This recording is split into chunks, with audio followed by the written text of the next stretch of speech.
comencé a ver que realmente sin Dios yo no era nada. Al final la vocación es el estado en el que más te reconoces a ti mismo. Como Jesucristo ha caminado siempre a nuestro lado.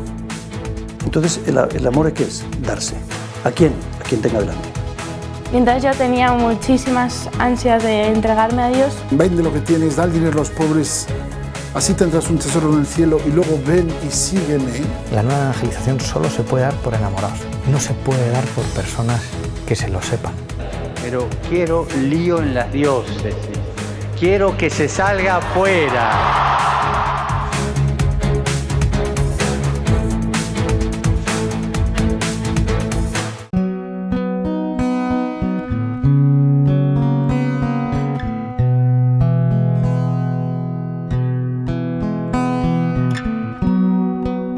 Soy Miguel Postigo, estoy casado, tengo 55 años, tengo 6 hijos, tengo la fortuna más que 2 de ellos se casan este año 2018, los 2 primeros, y bueno, soy hermano, somos 14 hermanos, 2 de ellos han fallecido recientemente, María Victoria en diciembre de 2015, que era la segunda de los 14 hermanos, y Chema, que es el motivo del libro, falleció el año pasado, hace escasamente 9 meses, el 6 de marzo de 2017. Somos una familia muy unida, estos son los 14 hermanos. Pasamos unas navidades estupendas siempre todos juntos, final de año, en una granja escuela que alquilamos en Guadalajara, en Muernando. Ahí nos juntamos, descendientes de mi madre, pues más de 60 personas. Chema es una persona bastante inabarcable. Si hubiera que resumirles, fundamentalmente es una persona muy bondadosa, desde siempre, nació así, muy distinto del resto de los hermanos, muy distinto. Quizá de Chema se puede decir desde el principio que es una persona muy generosa, que tiene desde el principio también se manifiesta muchos detalles de amor a Dios, cosas que a mí me sorprendían profundamente, porque lo normal, si te has educado en un pueblo como nosotros nos educamos en Cantimpalos, es ser brutote, malote y hacer el bestia. Y Chema pues no tenía ninguna de esas peculiaridades, al contrario, era buenote, sincero, muy sincero y muy entregado a los demás. Chema, además, era muy buen estudiante, tuvo siempre un cariño grande por las personas que veía con problemas, como pueden ser los discapacitados, los pobres, los enfermos, por todo aquel en general que sufría. Tuvimos una vida dura a partir de los años del año 78, que luego hablaremos de ello.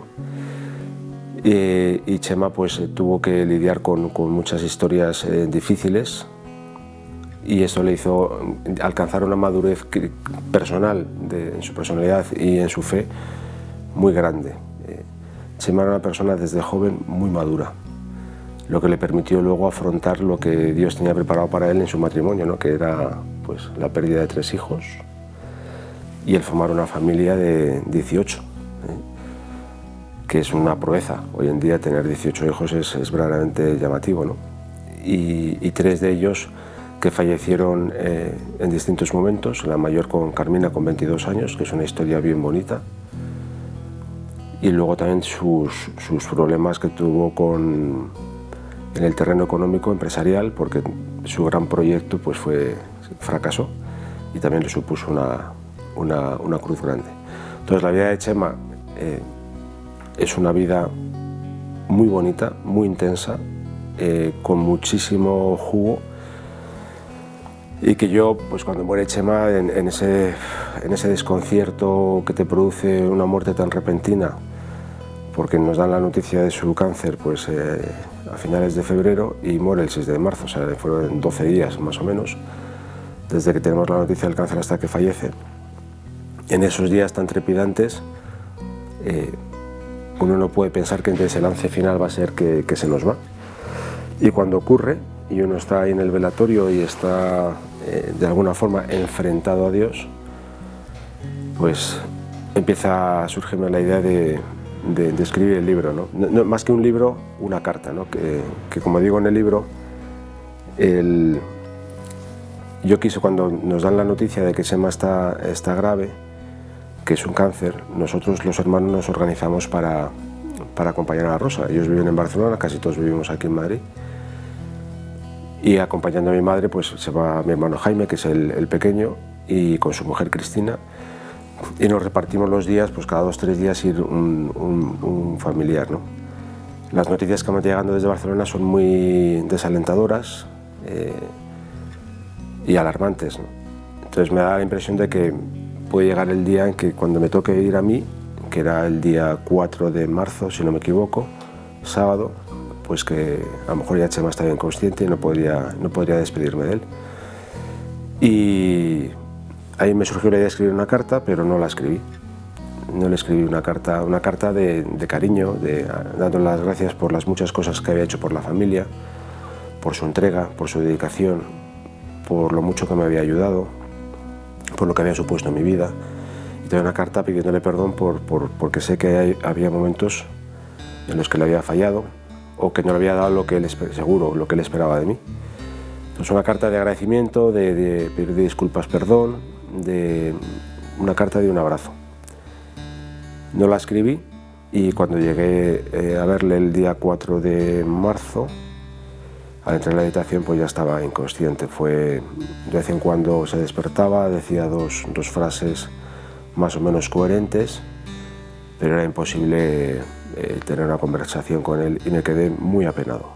Como digo en el libro, su silencio en ese momento fue para mí como una de las pruebas de Dios en mi vida.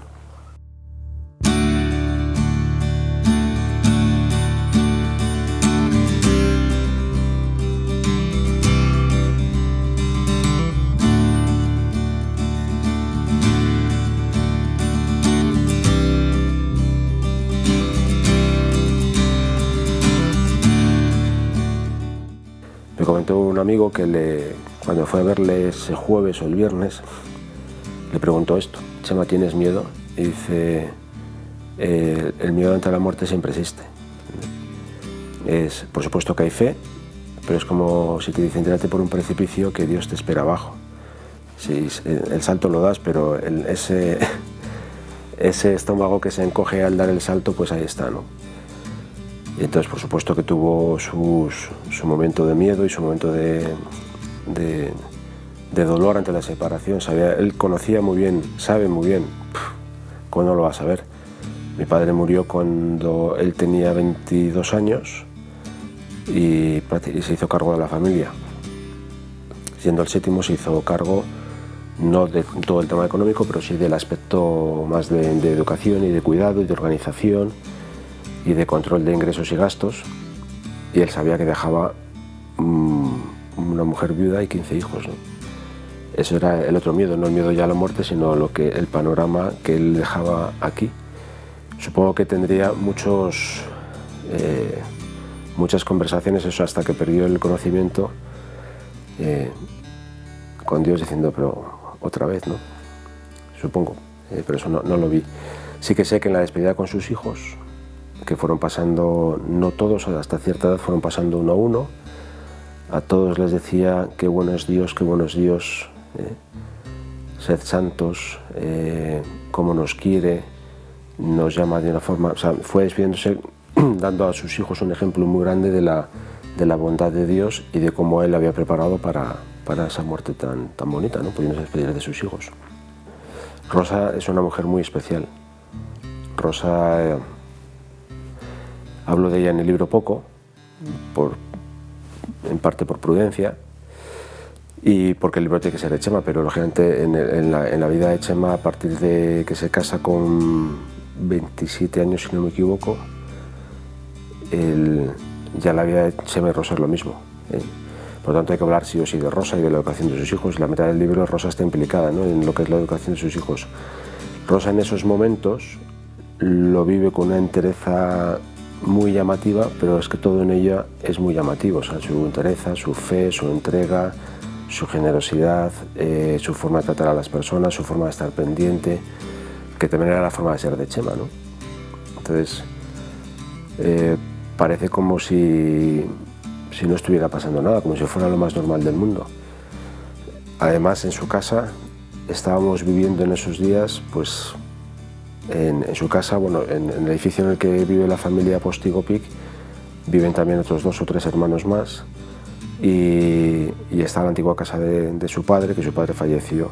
Entonces, pues nos dejaron la casa de su padre, donde dormíamos 6, 7, 8, en su casa dormíamos otros 3 o 4, en la casa de una hermana de ella dormíamos otros 2 o 3, o sea, estamos todos los Postigo Gómez, que somos muchos, estamos casi todos viviendo en ese mismo edificio, y comíamos y cenábamos todos los días en su casa.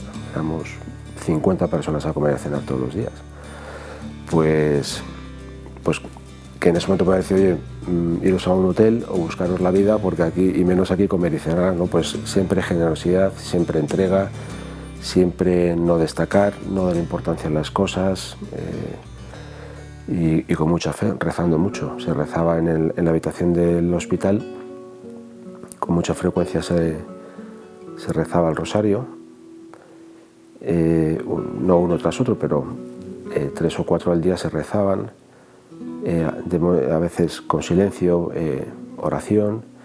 Sí que se pedía que no se estuviera triste, para que Chema cuando se despertara no hubiera caras serias, que esos momentos de lucidez que tuviera Chema fueran momentos de encontrar gente alegre a su alrededor.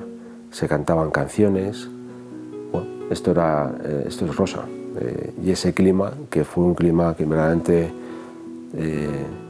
indescriptible, de película, algo que no se puede expresar ni con poesía, porque es tan profundo, es tan inmenso, es tan inabarcable, que ni la más hermosa poesía podía describir lo que se bebía en esa habitación, no me acuerdo ahora el número, 504, 503, del Hospital Quirón de Barcelona.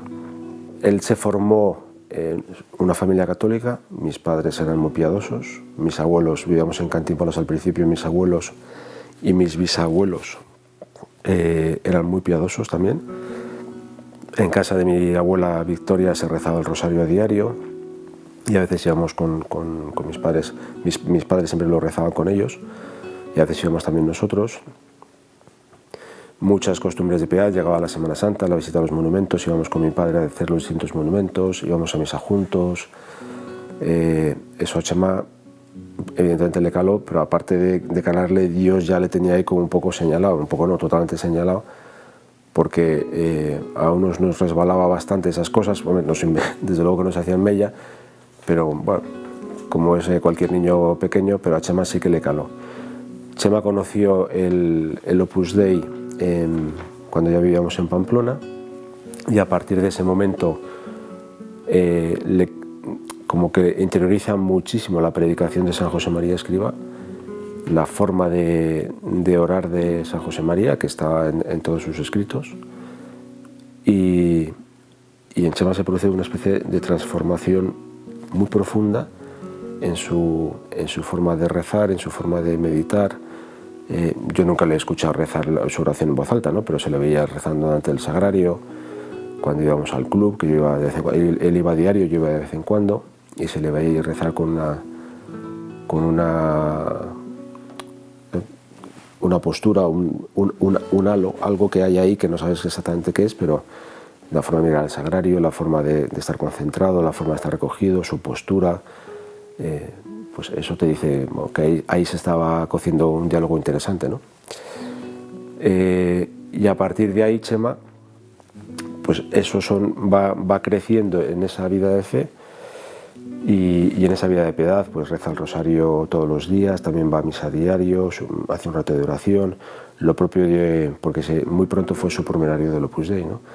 Lo propio de un supernumerario, pues una vida con unas normas muy concretas para tratar a Dios a lo largo de todo el día. Eso se adereza y se entiende, o eso le ayuda en los momentos, que luego hablaremos de ellos, en los momentos críticos de la vida de Chema, le ayuda a sobrellevar esos momentos y a dar saltos de calidad en su vida de santidad hacia Dios con esta vida de piedad, ¿no? Y cuando se casa con Rosa, Chema salió con varias chicas, Con unos estuvo más tiempo, con otros estuvo menos tiempo. Y yo creo que la determinación de Chema de que con qué chica se iba a casar venía muy determinado por la vida de piedad que tuviera la mujer, ¿no? Y hasta que encontró a Rosa. En Rosa vio una mujer con mucha fe, una mujer de muchísima piedad, y dijo, pues esta va a ser la mujer que me va a ayudar a ser santo.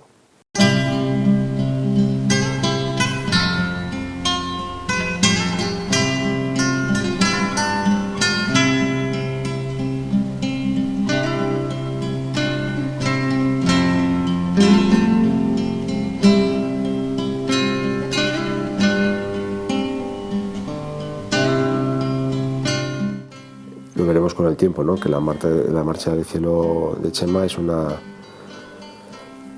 un motivo de gracias a Dios y que seguro que ha hecho muchísimo bien. Solo las noticias que han salido de su vida, pues se ha extendido como el fuego quién era Chema, ¿no? Y a mí me vino una luz estando en el velatorio, y es como que Chema él fue como un entrenador que le saca antes del partido, ¿no? Al jugador que ha hecho el partido de su vida. Y eso fue. El Señor quería que aplaudiéramos a una persona que había hecho el partidazo de su vida. Le sacó unos minutos antes de que acabara para que todos reconociéramos esa labor buenísima, ¿no? Y una persona que había tenido una vida sencillísima toda su vida, que no quería destacar absolutamente por nada, que le gustaba estar en la sombra, en un segundo plano, pero que se ponía en primer plano cuando era necesario. Pues Dios dijo, mira, tú te llevas un aplauso, y ya está, y esto ha sido. Entonces, por supuesto, dolor, le echamos de menos. Estas navidades han sido difíciles sin él, pero le hemos tenido muy cerca. También hay y lo cuento en el libro también, en esta sala de estar, vino Rosa a presentar el libro a un grupo de amigos. Estamos aquí 40 personas en toda la sala, y le preguntaron por la muerte de Carmina, la hija mayor, y la muerte de los otros dos hijos. O sea, pero como la muerte de Carmina estaba muy reciente, sobre todo por la muerte de Carmina. Y Chema, que estaban sentados los dos en aquel sofá, dice, y Chema estaba hasta ese momento muy callado, porque él estaba hablando Rosa de su libro, el libro de cómo ser feliz con 1, 2, 3 hijos. Y dijo Chema, ¿me vais a permitir que esta pregunta la responda yo? Y Chema dijo que desde que sus hijos habían muerto, los tenía más cerca que cuando estaban en vida. Que sentía su proximidad de forma constante, y que eso es un tema más de fe. No es porque él lo sienta, sino es la comunión de los santos. Que los que están arriba no nos abandonan y están ya en otro... nosotros ya nos hemos salvado y allá vosotros, ¿no? Al contrario, están muy cerca, y que los tiene muy presentes y que los nota muy cerca día a día en su quehacer diario, y sobre todo en la comunión, en la Santa Misa. Que la Santa Misa los tiene más cerca que sus hijos, que están con él acompañándolo en misa. Y a mí me ocurre un poco ahora mismo con Chema, lo mismo. Yo antes a Chema, de vez en cuando hablábamos con relativa frecuencia por teléfono, nos carteábamos por correo electrónico bastante, pero ahora a Chema tengo presente a diario, y hablo con él, y estoy con él, y le pido cosas, muchas cosas. Entonces, en el fondo, pues Chema lo tienes al ladito ahora, lo tienes muy cerca, lo tengo siempre muy cerca, cerquísima. A Chema le hace grande, muy grande, su fe, por supuesto, su forma de rezar, de atender a la gente, de cuidar a la gente, sus 18 hijos, pero también lo que le hace más grande son lo que yo llamo aquí sus misterios dolorosos o su Vía Crucis. Chema tuvo con 17 años, le operaron de las 2 rodillas en Pamplona, cuando vivíamos en Pamplona. Y eso supuso acabar con su vida de deportista, que era un hombre muy deportista. Le colocaron 2 clavos, uno en cada rodilla, clavos que dan su juego, porque cuando murió, y lo estuvo desde los 17 años hasta que muere con 56, pidió a Rosa que el que le hiciera la autopsia le sacara esos clavos, que son de titanio, y que con ellos hiciera una patena para el Señor. o algún artículo de culto de la Eucaristía. Luego Chema tuvo, al llegar a Madrid, nosotros tuvimos la historia de mi padre es una historia muy bonita, pero muy dura. Y mi padre, pues yo me perdí un poco la cabeza en el libro lo cuento y se explica con detalle y es difícil resumirlo en 2 frases. Vamos, el tema es que mi padre perdió un poco la cabeza y se fue de casa. Y Chema, que su padre había sido su referencia durante toda su vida, pues eso le hizo caer en una depresión muy fuerte, profunda, y estuvo casi un año con tratamiento. Muy metido en una persona que era vital, que era alegre, pues estuvo mucho tiempo en casa pues, tomando pastillas y con una depresión importante. Cuando empezó a salir de esa depresión, esa es la segunda prueba de Chema. En esos momentos, Chema, y yo creo que ya era un hombre ya de muy arraigada fe, pues estoy convencido que en esos momentos de soledad en casa hablaría muchísimo con Dios y profundizaría muchísimo en lo que luego fue el Chema que conocimos después de esa depresión.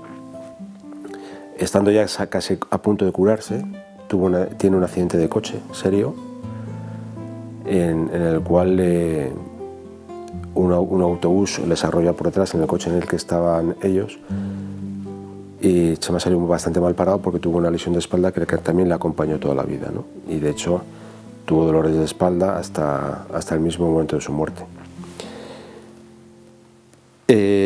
Después de esta es la tercera prueba seria de Chema. Luego la cuarta es cuando muere mi padre en el año 83. Chema tiene que hacerse cargo de la familia porque el mayor José Félix vive en Murcia, luego vienen 4 chicas que viven de fuera de Madrid todas y que no tienen una carrera profesional salvo una que es profesora y gana lo justito como profesora de magisterio y vive en Cádiz, que es María Victoria.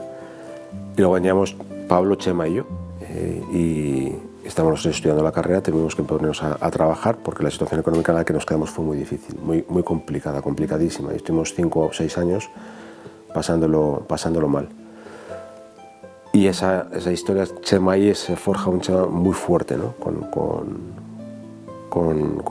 En estos años tras la muerte de mi padre. Y luego ya está pues, la muerte de sus 3 hijos, Carmi, Javier y Monse. Y luego otra prueba durísima de Chema es su gran proyecto empresarial en el que empieza a principios de los años 2000, que 6-7 años después, pues, o 10 años después, perdón, se hunde, ¿no? Y eso le deja una situación económica pues, para él muy complicada, ¿no? Entonces y supone ya el abandono total en Dios, ¿no? Entonces la vida de Chema ha sido una vida llena de pruebas, pero que todas las ha afrontado desde una perspectiva de la fe y sabiendo que Dios lo que le estaba haciendo con eso era crecer, no hundirle, no maltratarle, sino hacerle crecer.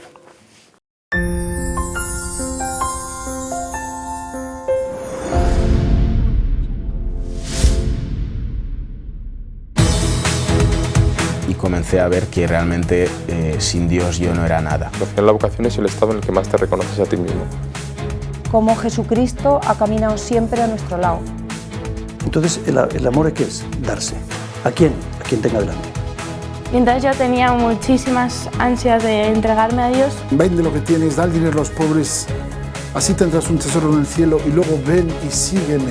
La nueva evangelización solo se puede dar por enamorados, no se puede dar por personas que se lo sepan. Pero quiero lío en las diócesis, quiero que se salga afuera.